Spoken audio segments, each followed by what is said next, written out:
The formula of the end in itself says, so act as to treat humanity, whether in your own person or in that of any other, never solely as a means, but always as an end. So let's go through all of that. So for Kant, rational agents possess a kind of unconditional intrinsic value, which equals dignity.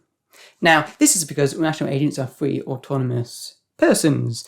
They have freedom of choice, they can act on the basis of reason and independently of desires.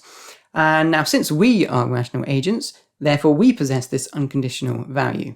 The implication of this is that we ought to treat others equally and with respect. In the Kantian language of the formula, we're talking about ends in themselves and means to an end.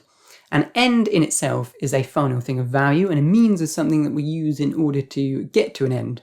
Now, we shouldn't use other human beings to get something we want. We shouldn't treat them merely as means. We should treat them as things of value, as ends in themselves.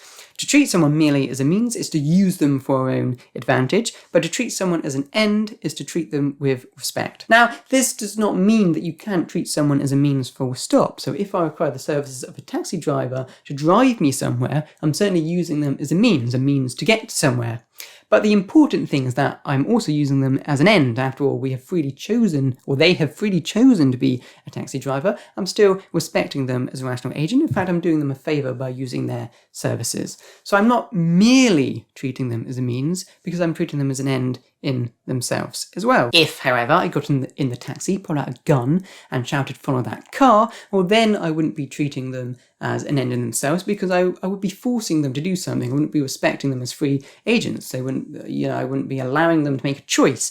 I would be treating them merely as a means. Kant says we should treat ourselves and others as end in themselves. According to Kant, this gets the same result in the universal law of nature formulation of the categorical imperative, because for Kant, these formulas, although they're worded very differently, they basically say the same thing, and that seems to not make sense, but what he may be meaning is that they get the same results in terms of morality, in terms of what's right and what's wrong. So making a false promise to acquire money fails the contradiction in conception test. If you don't know what that means, I've got a load of other videos on that, so go and have a look at those. But notice that making a false promise to get something that we want would also be to treat the person that we're making the false promise to merely as a means. We're using them for an advantage.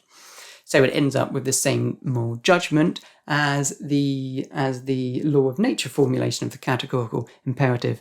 We also saw in the other videos that we couldn't wield the maxim that we wouldn't help those in need when we can.